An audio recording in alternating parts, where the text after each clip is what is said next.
Chaps, so this week I've invited a long-term friend now, actually, Joe, Joe Ball. How long have we known each other? Probably I've been married for 10. It's got to be pushing 20, I would say. Yeah, I'll tell you what. Yeah, my oldest is 16. And isn't it wonderful that we still look so youthful? Exactly that. Exactly that. It's all about the cream, baby. It really is. Yeah. You know, so, but I wanted to, because obviously I've seen your transition from your HIRE stuff, and then now you're I don't want to say mindset coach. You're not a mindset coach. No. Go on. Okay. So I'm just a coach. Okay. So I think some people say I'm a therapist. Some people try and say I'm a counsellor. I'm absolutely not. I'm nowhere near qualified enough to call myself a counsellor. But it's coaching. Yeah. What type of coaching? Mental health coaching. Okay. Mental health coaching, life coaching. It's all when you look at all of the different coaching ideas that you can do and the coaching courses. Fundamentally, they're all pretty much the same. Yeah. It just depends on whether you want to go down and call yourself a mental health coach and focus on that area, or you want to call yourself a life coach and make loads of money. Yeah. So it's all the same. The one what doesn't make any money. It depends what I'm talking to. No, exactly. But no, the thing what I've always liked about you is you always try to get to the root cause of the problem, rather than just saying the same old crap what everyone else is kind of saying. Yeah. So, and I thought, now you've been in like a business. How long have you been doing that? A couple of years at least, isn't it? No, it's coming up. It will be a year in September that I launched. Right, okay. Yeah. Okay. Because what I was trying to get to the nitty gritty is, we don't always speak to people or blokes who have a mental health problem, a mental health issue, or whatever else. We try and flip the script to actually show people who may not have any mental health issues and whatever else. And I think you've had your own issues over the years, haven't you? Yeah, a few. Said that, but that's fair. I'm not going to try and out that one. Yeah. But it's just like you always come across quite grounded. You clearly deal with a few blokes as well. Yeah. So what I was trying to do is just pull you into a video and go, actually, is there anything you've noticed with men's mental health, how people talk about it, how blokes might talk about it themselves? Quite an open question. So it is a very open question. I do it on purpose. Okay. I think, yes, I mean, certainly I wanted to go into this to help men. Yeah. Because obviously I've known a lot of men in across my life, family, friends, that kind of stuff. My dad took his own life when I was 11. One of my best friends took his own life when we were 26. Well, okay. I've had my own mental health struggles, for various different reasons over the years. And I mean, I've always been quite lucky that I'm quite open about talking about stuff. Yeah. And lots of men are. Yeah. Lots of men aren't. Lots of men see it, there is that stereotypical, you can't talk about it because it's a weakness. Yeah. What I do find quite interesting is the way that women talk about it. Yeah. I think there does seem to be, and it's, I'm not going to generalise that all women think that we're evil and we're misogynistic and all of that kind of stuff. I think a lot of women do still use the kind of stereotypical phrases, the man up, put your big boy pants on and all that kind of stuff, toughen up. Because I genuinely think, it's a hard one. I genuinely think we're not an us versus them charity. I always refuse to be. No. But actually, the man up, get a grip. Actually, I see those comments more from women now than I do men. But on the other hand, maybe because I'm in this space and I speak to more men than women, maybe I'm that data skewed kind of thing. It's possible. I think I see I've got male and female clients. Yeah. So, I sort of see both sides of this coin. A lot of women are actually now starting to almost take ownership of those phrases, I've got a woman up, or I've got a girl up, or put my big girl pants on and all of that kind of stuff. They're taking a bit of ownership of those kind of phrases. But at the same time, they're still not helpful. No. I think it still creates a certain thought in people's heads about that, which is, this is the fundamentals of NLP, right? It's like the repetition, and the more you hear the same thing, the more you're actually going to start kind of buying into it and believing that it's the truth. But is that hearing it through? Because I think with my get out clause, I don't know if that makes sense. I speak to a lot of men the same as you do, and I speak to a lot of women as well, professionals, non-professionals, retail. I speak to a lot of people.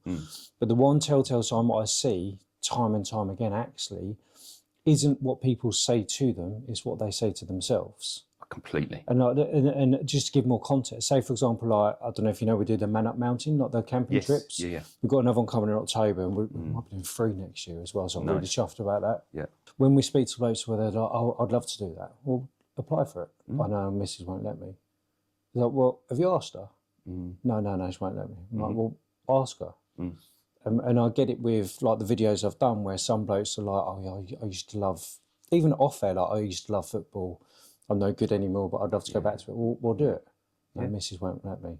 But if you then speak to the missus was like, I'd love for him to just piss off once a month or whatever. Yeah, give me a break. And I do think it's actually, a lot of it is internal. I think it is. There is still stigma. I'm not saying that. Yeah. But I think there's a lot of stigma is actually from within. Sandal. You know, something like this has only got to happen once. Yeah. And if it hits in the right way. Yeah. With that, you know, it's almost like it's a scar. You know, if we put it in physical terms, you cut yourself, it's a scar. Yeah.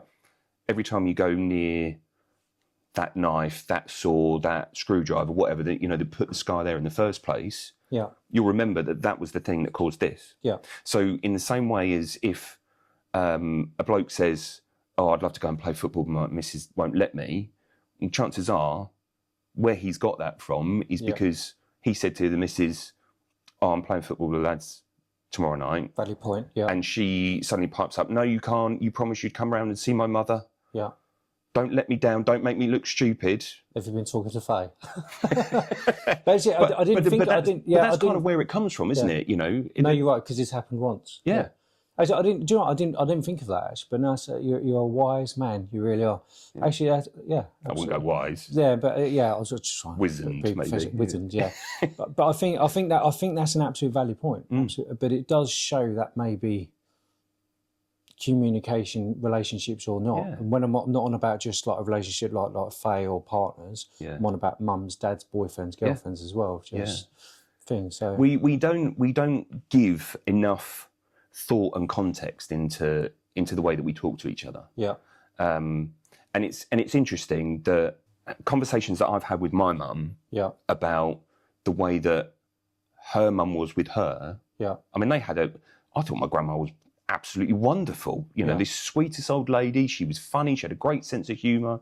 There's sayings that we have in the family that immediately just take us back to a moment, right? Yeah.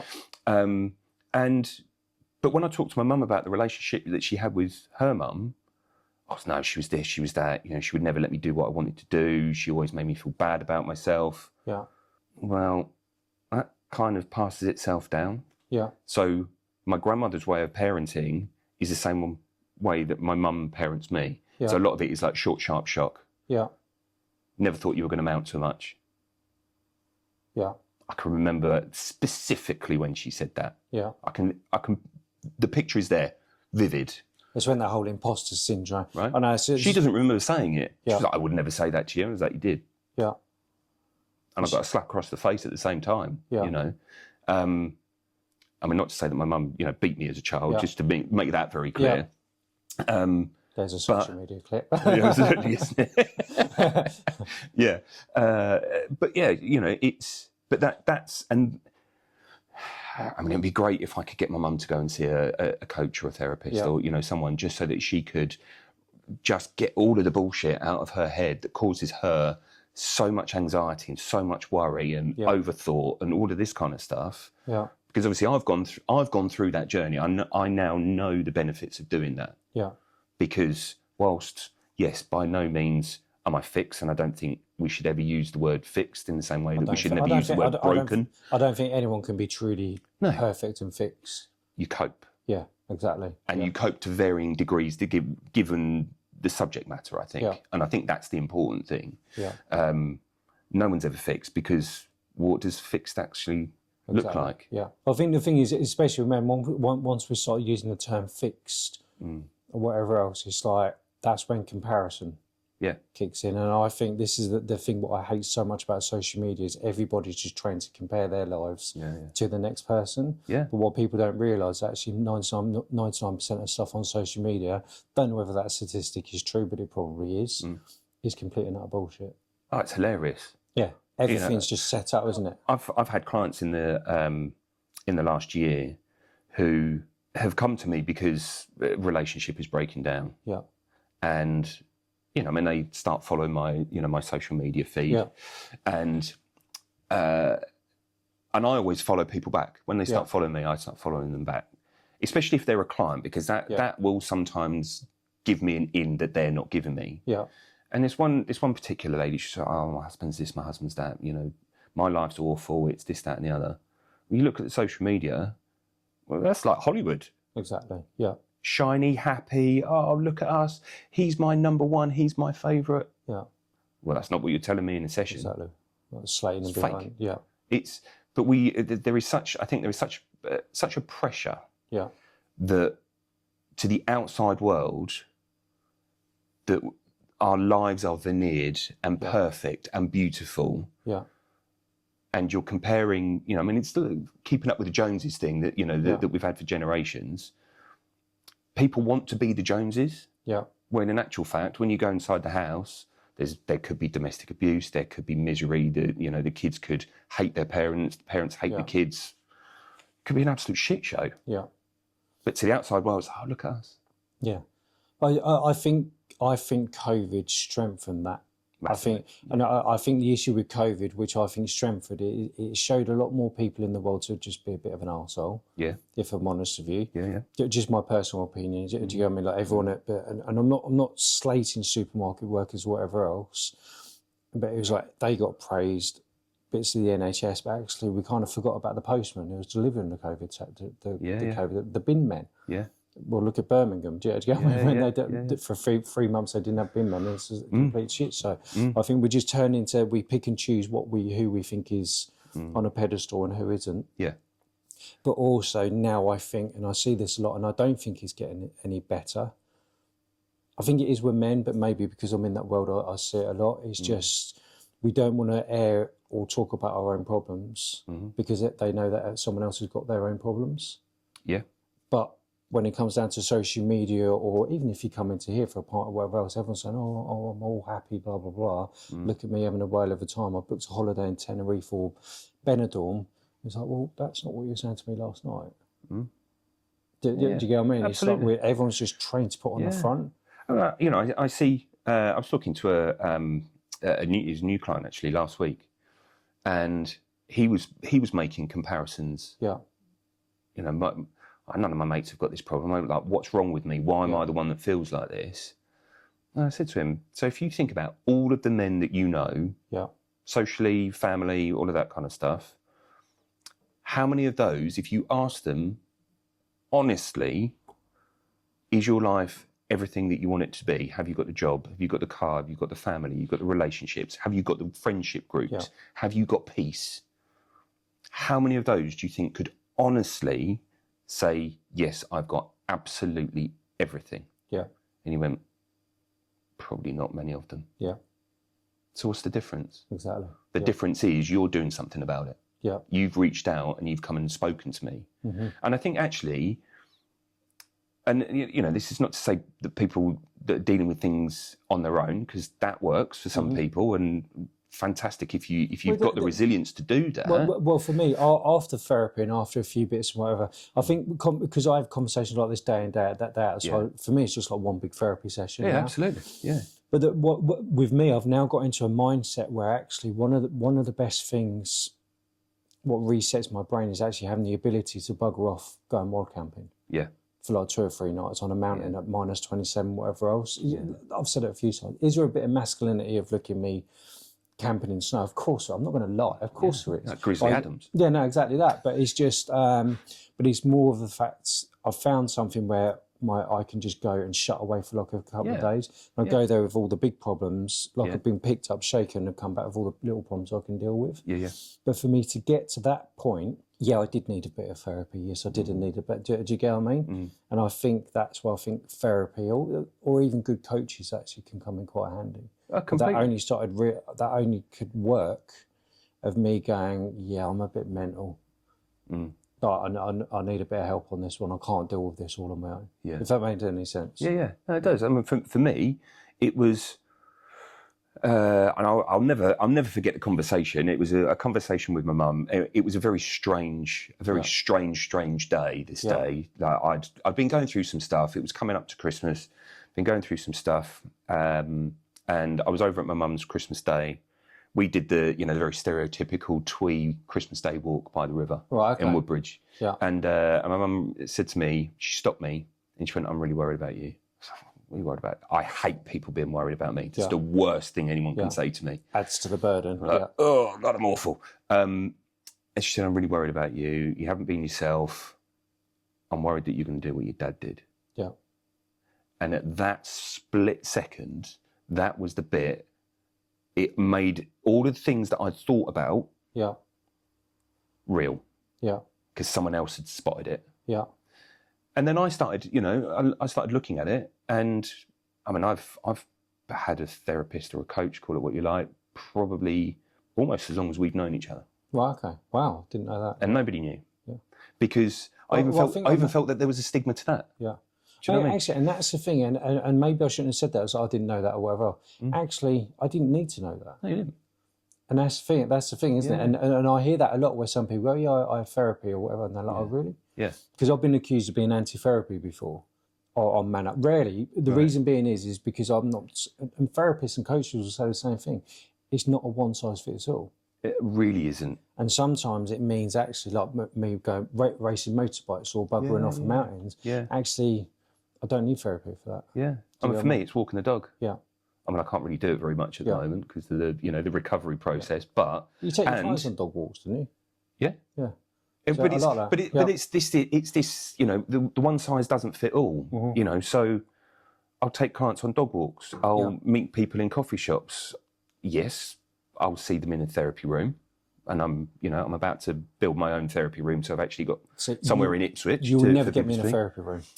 That for me is the literally. But it's like putting somebody that's claustrophobic in a lift, isn't it?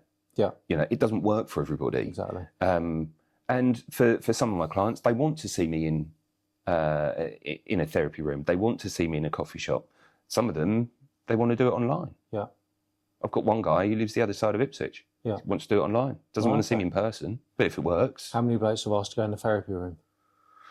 Depends which therapy room you're talking about. Okay. But no, jokes aside, quite a few actually. I'd say it's probably 50-50. Really? Wow. Yeah. Because I remember before I got with the therapist I'm with now, which is James. You met James anyway. Yeah. With him. Yeah. I remember going to one when Faye was just like, "Dan, like you need to go and get a therapy. You need to sort this out now." Yeah. And she put me into somewhere up Bury. It was like a big franchise thingy. And I sat there with the little IKEA table with a box of tissues on it. Yeah, yeah. And whatever else. Like I could see it. And I was like, I can't do this. Yeah. But I remember they it was like the test to get to know you kind of thing. Yeah. And she was like, "You just seem really offish." I was like, "I just find this room so intimidating." Yeah. And then the way she was wording it back to me, I was like, "Well, this is a you problem, not a me problem." And I was like, I remember ringing up Faye. I was like, "What the fuck? What the fuck have you done? You asked me to do something, I'm doing it, and you've put me into. I've told you how I imagined the little table with the tissues, and you still made me go. Yeah. I'm so glad she doesn't watch Man Up. You still made me go." And I was exactly right. Everything that I thought, what it would look like, that's exactly it. And I didn't go back, and I ignored everything for another 2 years. Yeah, and whatever else. But it's funny, isn't it? There is this, and I think part of the problem with men and coaching or counselling is because you've got this mental image. Yeah, it's been documented on in the movies for God knows how long. You've got this very long brown leather Chesterfield with a guy sat there with very round glasses, or a woman sat there with very round glasses. They've probably got a chunky knit. Anxiety's building up. Right? Probably got a chunky knit cardigan. Yeah. Probably got a very condescending tone to their voice. Yeah. What the fuck is that? Why? If that works for you, fine. Yeah.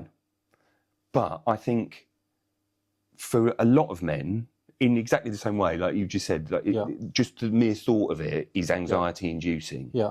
And you have to, if you're going to go down the route of coaching, you've got to find the coach that works for you. Yeah. your guy James and me, we're kind of the same as you. Yeah. Do you know what I mean? Yeah.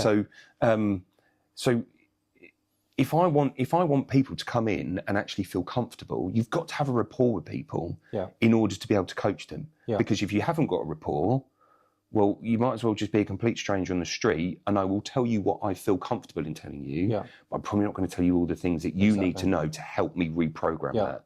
So I always say, I say to my clients when they come in the room, like, you talk the way that you want to talk, I'll match the way that you want to talk. Yeah. If you want to swear like a stereotypical docker, well, I'll swear back. Yeah. I've been in recruitment for a long time. You swear a lot in recruitment. Exactly. So that nothing phases me, but you have to be able to find some similarities between client-patient, coach-client, so that actually it works. Yeah. No. And I think that's one of the issues. What I think I'll pigeon coach and therapy into one big bubble for now. One of the things what frustrates me about that whole industry, because it is an industry, the one thing what annoys me about that whole industry, especially when it comes down to men, it's very, very rarely that any of them want to adapt. Yeah. Like you, because I've seen you on social media where you go to a coffee shop or take a client for a dog walk or whatever else. You're willing to adapt to that person, to that bloke. Yeah. And I think a lot of I personally think it's causing such a massive issue. Like with me, you will never ever get me. Like if you invite me around a coffee, if I saw your therapy room, I'll be like, absolutely. Yeah. The therapy one, not the other one. But I would. Punishment room. Yeah, the punishment room. Yeah, absolutely. We'll be there in 20 minutes. But do you get me? It just freaks me out. It's interesting that you say that, because I think therapy rooms generally have a certain feel about them. Yeah. And I'm going to try and... It's a clinical thing, isn't it? Yeah, mine's not going to be clinical. Yeah. Mine's going to be a bloke's room. Yeah. And it's interesting. I've got, my coach wants to rent my room from me for 1 or 2 days a week. So she's going to... I don't know how she's going to feel in there, because her therapy rooms are all very, that bright yellow or bright green, or, they're all very positive, buzzy. Yeah.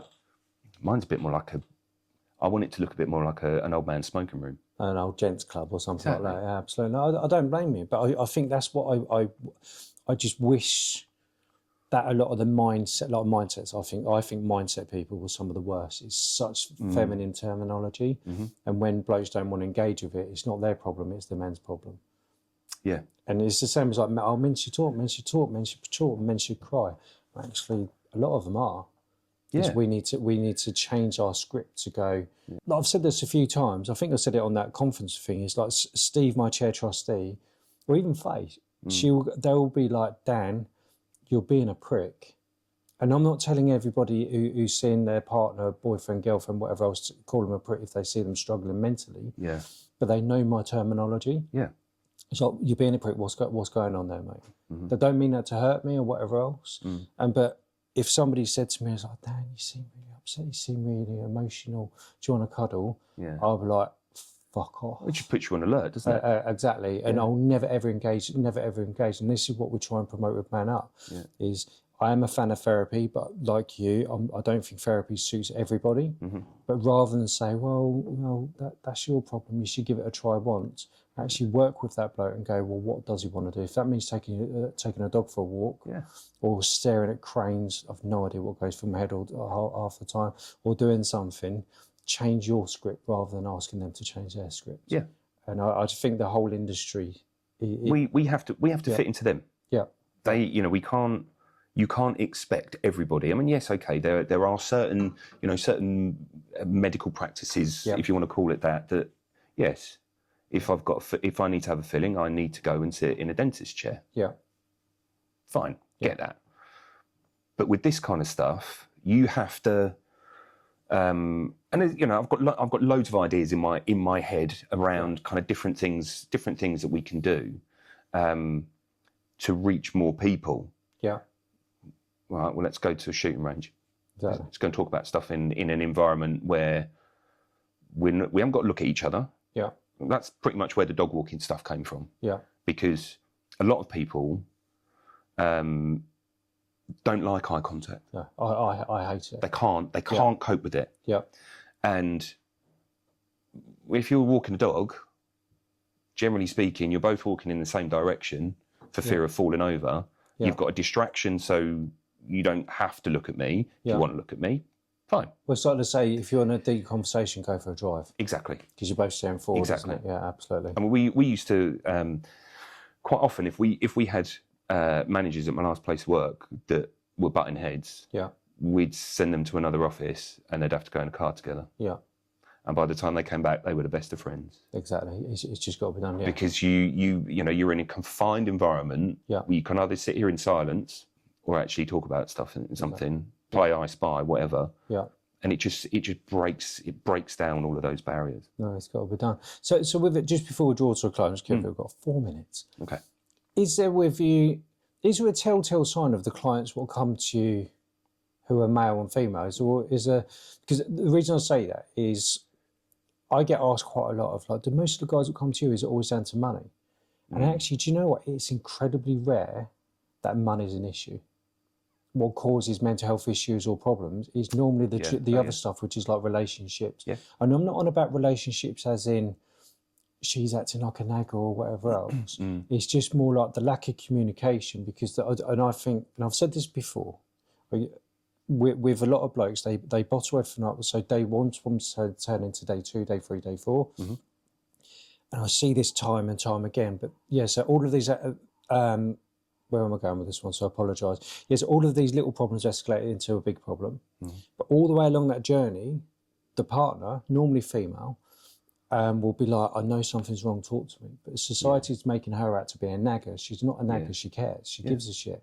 But then he's then shutting her out. And I think the difference is, we want to fix our problems, but women, they want to talk about those. We know that, statistics even improve that. But where I'm going, sorry, someone just caught me off guard there. Reining that attention thing. But it's just like, with women, the minute it starts getting to like they wanted to, and seeing him struggle, she will then go to her friends, always being about like, is it me? Have I done something wrong? And the friends will always back her up. No, so then you've got the start of a relationship problem. Because everyone's like, no, it's him. He's being a dickhead. He's just shutting her out. And then even worse, if she speaks to her mum, you've got a serious relationship problem. And that's why we try and, I think I'm going with some of this one, but it's just, that's one thing what I see that pattern over and over again. Did that make any sense? Sorry. A little bit. Yeah. So, but that's one of the patterns I see, especially in a straight relationship. It's like society makes her out to be a nagger. She's nagging me, she's nagging me. Well, she's not nagging you. She actually gives a shit. Would you see that a lot with yours? I do. So if I went over that guy just caught me off guard. I do see a lot of men's troubles, anxieties that are actually kicked off by their partners. Right, okay. So maybe they do something. Yeah. It kicks off their partner's anxiety. Yeah. So say infidelity, for example. The partner has had previous partners cheat on them. Yeah. Current partner, he's over talking to a woman at the bar. Yeah. That might have been an old school friend. Yeah. Kicks off her anxieties. He's cheating on me. Yeah. And then, well, okay. Who is it? Who is it? What is that person? Who are they to you? Let me look at your phone. And he goes, whoa, hang on a minute. You shouldn't be doing this. If you were a good bloke, you wouldn't do this. Kicks off his anxiety. Yeah. Because he's not very good with self-worth. Yeah. I'm a bad person. Yeah. And I've actually had this, not that long ago. I bumped into a girl that I went to school with in the pub on a night out with my girlfriend. I'm a bad person because I spoke to her. Why are you a bad person? Because you spoke to her. Oh, because I shouldn't do that. Yeah. Because if I really loved my girlfriend, I wouldn't have spoken to her. Yeah. So like these things, like we've all of us have got anxieties about something. Yeah. And I think it's part of it is keeping control of your own. Part of it is talking to your nearest and dearest about what those anxieties are. Mm-hmm. So if I behave in a certain way in this sort of situation, this is the reason why. So then the other person, not to say that they're going to start treading on eggshells and go, oh, I mustn't do that. But in that situation, I said to him, well, why don't you introduce your ex-girlfriend to your new girlfriend? Oh, no, I couldn't have done that. Well, why not? Yeah. If you introduced to her, all of a sudden, there's no, I wonder who she is. Yeah, absolutely. There's no, is there something going on? Because I guess if there isn't anything going on, where's the problem? Yeah. Do you see what I mean? Yeah, She's not a threat if she knows who she is. I've never thought about that. Actually, that's quite a valid point, actually. You know, I think we just need to start being more open. Yeah. I think we're all of us are so guarded about what we think and feel. Yeah. For fear of exposure, getting hurt. You might have some strange ideas about stuff. Then you're going to get stigmatized about it. Mm.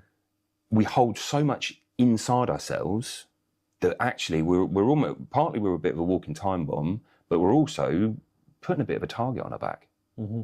Whereas I think if we all started talking a little bit more and explaining how we feel about situations, I think things would just run a little bit smoother. Yeah, no, absolutely, I do, and I think, one hand, I think it is. I think it is changing. But trouble is, what happens is that there's always like some bloody news story or something like that, or kind of like takes it back, like 15 years or whatever else. Well, it's like this: the toxic masculinity and misogyny and all of that kind of crap. Yeah. I'm bored to death with toxic. Yeah. As a charity, we don't talk about it anymore. The only reason being is because, well, you know what my main job is, so to speak, is I started looking at Google searches of like, I think back then there's like a month, this is like a year ago, there's 45,000 people in the UK every 30 days searching what is toxic masculinity.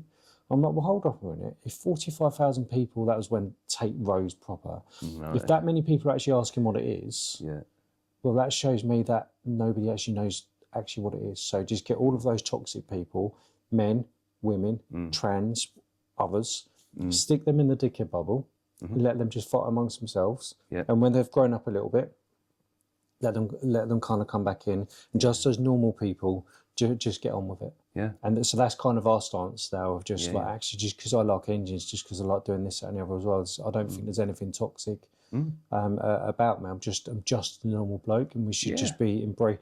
I think the thing is when it comes down to masculinity and toxic masculinity, because it's been so entwined now, I do think that it's taken men back a little bit. Because there's a lot of men of like, well, if you're just going to, if you think I'm another Andrew Tate, this, that, and the other, what's the point of talking to you? Yeah, it creates fear. Yeah. Because I don't feel that I can bring my masculinity for fear of, first and foremost, it's unfair. Yeah. Because people should be allowed to be who they are. Yeah. For, without fear of judgment or stigmatization or, anything negative in that front. Mm-hmm. We all like stuff. We like different stuff. Some people like the same stuff. Exactly. But that doesn't define who you are. It's your hobbies. In fact, you like racing motorbikes and you like engines. Yeah. You DJ. Yeah. It's their hobbies, their passions, their interests. Yeah. Yeah. Okay. Yeah. Fingers starting to get a little bit. But like their hobbies, their passions. And that doesn't define whether you're a misogynist or you're toxic or you're this. Well, that's just a hobby. Yeah. If you like cross stitch, it's just a hobby. Yeah. Exactly. Yeah. But I don't know. I just think we should just bin the word toxic. Yeah. Or even just stick them or at least stop using it. Yeah. To talk about men as a stick to poke men with. Exactly. Because women can be just as toxic. Yeah. But we don't talk about that. No, exactly. Can't talk about that. Yeah. Exactly. Because that's misogynistic. Yeah. Anyone can be a dickhead. Exactly that. Well, to be honest, I like to dance a line every now and again, just to poke my own stick. Absolutely. But just before we that, I think that's going to be another video. I might have to go back into that one. But just before drawing to close, I'm just flying through it. Yeah. What would you? I always try and end these lot of videos. Like, if you know a bloke who might be struggling or whatever else, what would you tell them to do? I know it's such a hard one because there's no context. Yeah. But if there was like a sweeping thing, what blokes should do to? I think the first thing, and I can talk for this from personal experience. Yeah. So when I feel that my head is starting to go south, the first things that I look to do are get a decent night's sleep, like Ezra was talking about the other week. Decent night's sleep. Good video, that one. It was really interesting. Yeah. Really interesting. Decent night's sleep, get some exercise, get out, get in the fresh air, get in green spaces, Yeah. and pay attention to what's going on around you. Eat clean. Yeah. Not enough is made out of food and mood. Yeah. If you eat clean stuff, like that's what our bodies need to fuel. Yeah. You're not going to put diesel in a Ferrari and expect it to perform, are you? So you've got to do that, and just be kind to yourself. Exactly. Yeah. And if you feel like you want to reach out to somebody that you confide in, someone that you can just have a free conversation with, well, then do it. But if you don't feel comfortable in doing that, you just got to make sure that you're being kind to yourself. Exactly.